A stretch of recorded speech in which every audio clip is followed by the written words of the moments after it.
Sanibona guys, and welcome back to my YouTube channel. It is your girl Ulungi, aka Uluzipo. Guys, it's another day and I'm bringing you another story. Guys, if you are new to the channel, then you subscribe. Laba abanye nkosama ama usuals ngiyabonga kakhulu guys for supporting. Ngicela niqhubeke ni comment ni like ni share. Ni click the notification bell guys ukuze whenever ngipost ama videos niba bokuqala ukuthi nithole ama video without wasting your time. Another day, another story. Story sesithanda mhlawumbe ngisibhalele usisike. Ususise hayibo weluni. Ngaze ngamcupha umyeni wami wathi yo uthi okay guys mina ngashada nje ngincane umyeni wami nje uyapapruka uthi yabo lo muntu lo opaprukayo uthi hayi so umyeni wami-ke engihluphe nje siqeda kushada umfana nje uyachitha wenzani uthi hayi ngimhlalise phansi nje yazi mfethu ngiyahamba mina ngiyawushiya lo mshado because ungibukanisa nabantu wesiphathi uchitha nabantu engibaziyo yabo nje uyangihlaza emphakathini.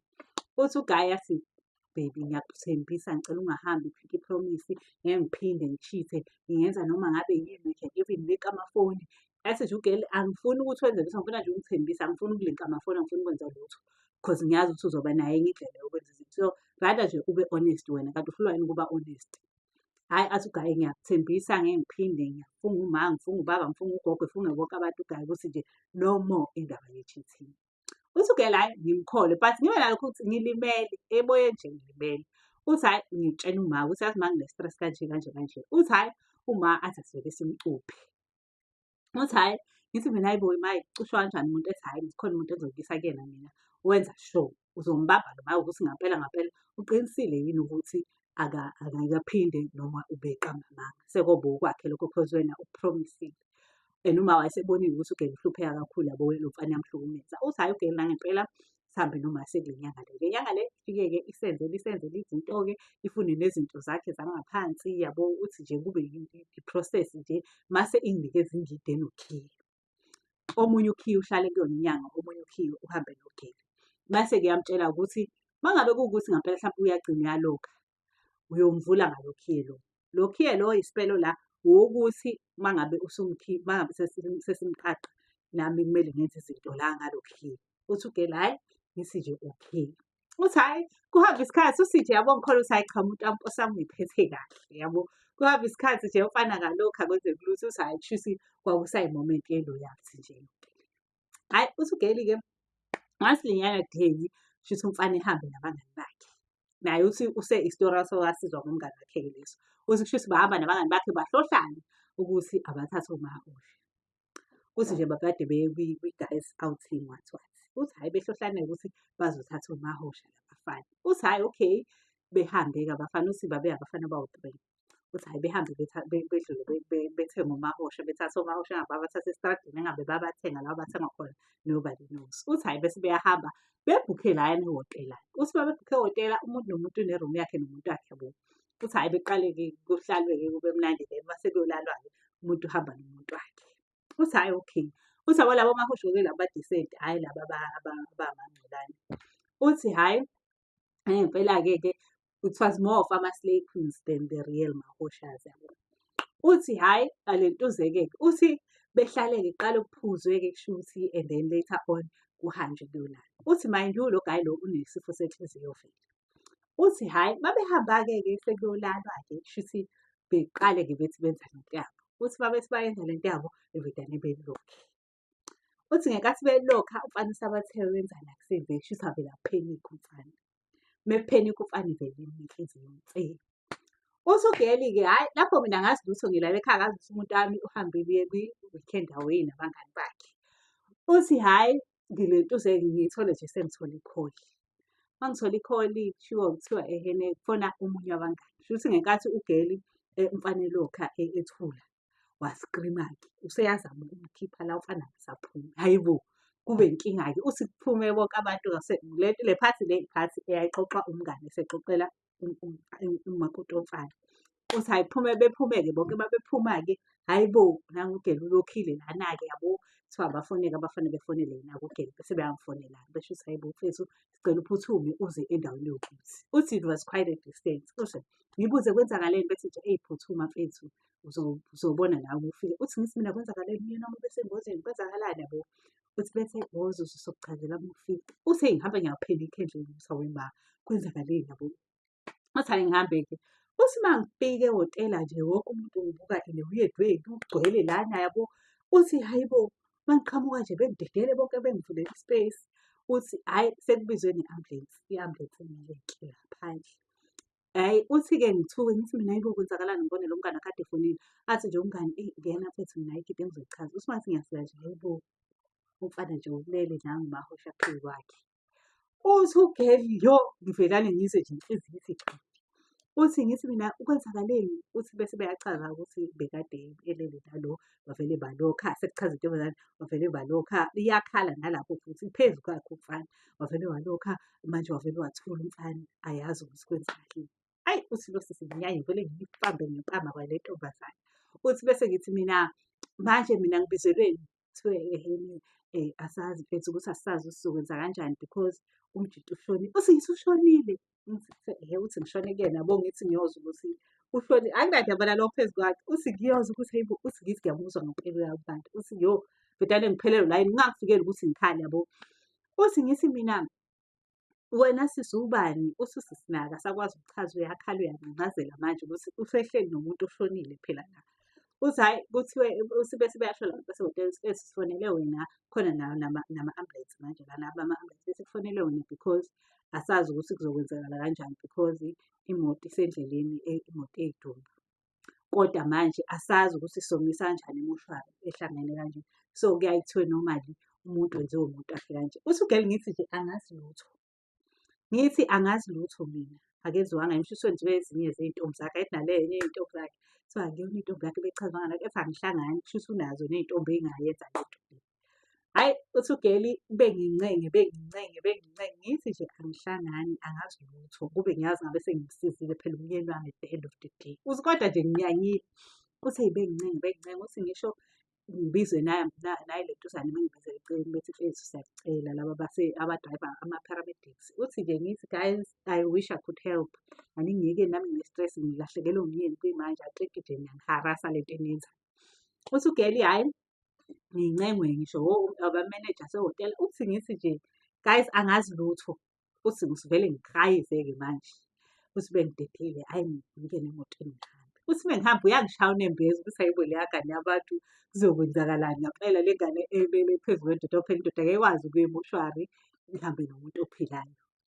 Hhayi belentuze-ke bephinde bemfonele futhi esendleleni kuthiwe sisi siyacela uma unayo indlela cause kuzoze kuphoqe ukuthi simsike ubhuti ukuze simkhiphe kule ngane le. Hhayi uthi usisi ngiyibuza uma bamsika kushuthi enye iphathi yakhe izosala ngaphakathi. Uthi kodwa nje yabo ngine-anger towards vele ugaya akunandaba nokuthi benzani. Uthi ngithi guys angazi lutho mina ngicela ningiyeke-ke ngihambe ngikhaya ngipholise ikhaya. Bethi kodwa sisi i-decision kumele ibe kuwena phela njengonkosikazi wakhe ukuthi simsike yini noma cha. Uthi ngathi angazi okwamanje. Uthi hhayi ngihambe ngivele ngidrayive straight ngekhaya.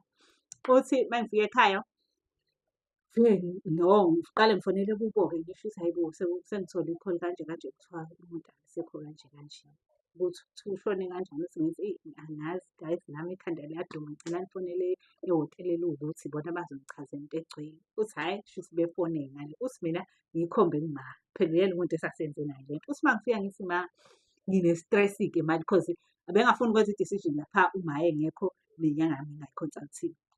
Uthi ngithi ma ngine-stress-ke manje. Ethi ma yini manje udliwa yini? Uthi ngimtshele siyakhumbula lento esahambe sayoyenza? Umuntu wami uhambile kwalana intombazane ilokhile yena ushonile. Hhayi bo, uthi kodwa nkulunkulu wami izothiwani-ke le nto?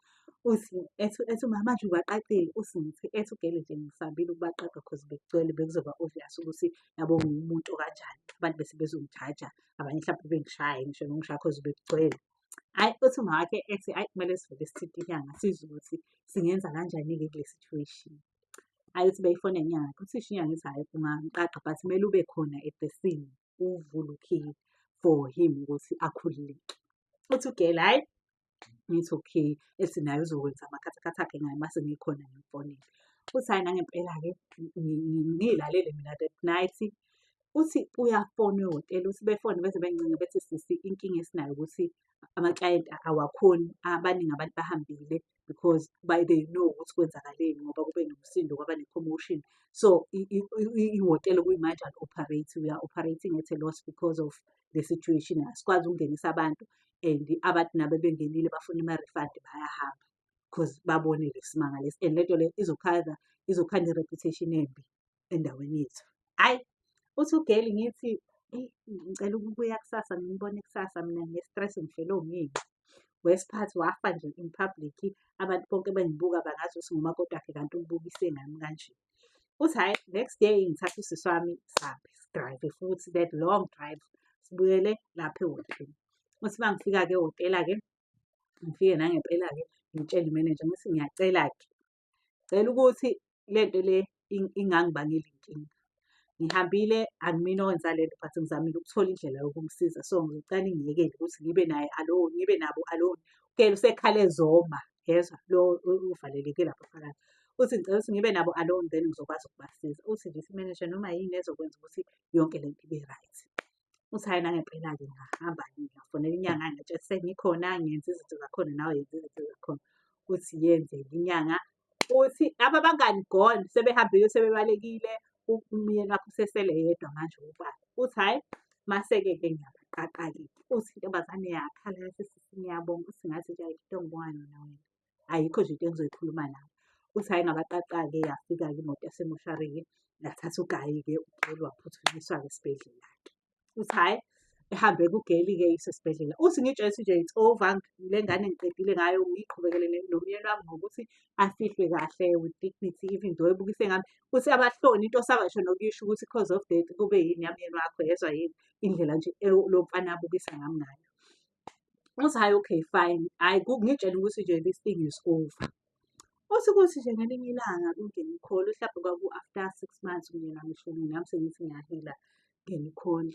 Sawubona sisi, ngithi yebo njani, siyaphila sisi, imina ngidinga usizo lakho. Udinga usizo lwani? Mina lo Geli lona owayelokhu enomyeni wakho nginenkinga. Unenkinga yani? Ngiyabola esithweni sami sangasese manje angazi noma ungakhona yini ukungisiza.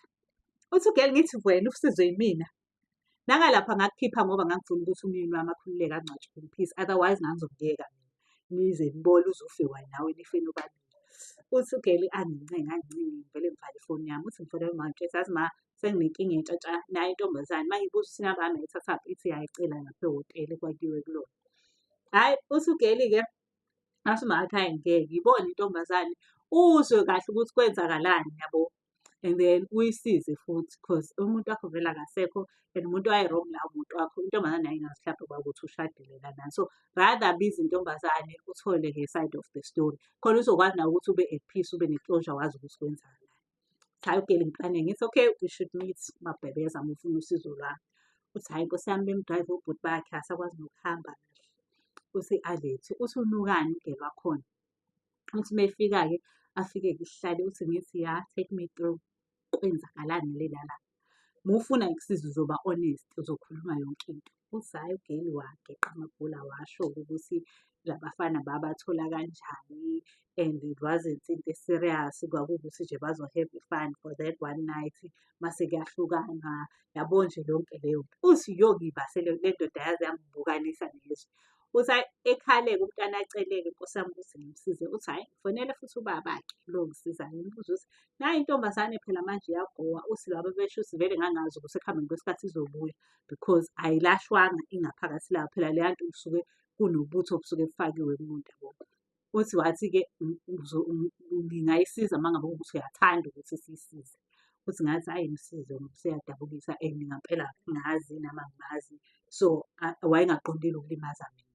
Hhayi ukuthi nangempela-ke inyanga yamthatha-ke ugeli-ke yamsiza-ke. Uthi nje kuyimanje siwothomi nogeli, siyabangani, siyazwana ngale ndlela. Wagcina ngci kwakudayisa lokhu ayekudayisa ngabe wayedayisa ngabe wenzani. Uthi nje waphila-ke waqala kwaba right, waphila impilo. Uthi nje uyena okhuza abantu manje abathatha amadoda abantu, uyena obakhuzayo. Uthi nje guys no. Uthi nje kodwa nje from there we became friends, sazwana. And then even though-ke ngalahlekelwa umyeni wami through leyo nto leyo, but at the end of the day ngakhona ukuthi-ke yena ugeli ngimuwine as my bestie. So siphela lapho-ke isitori sanamhlanje. I hope you learned something bafethu.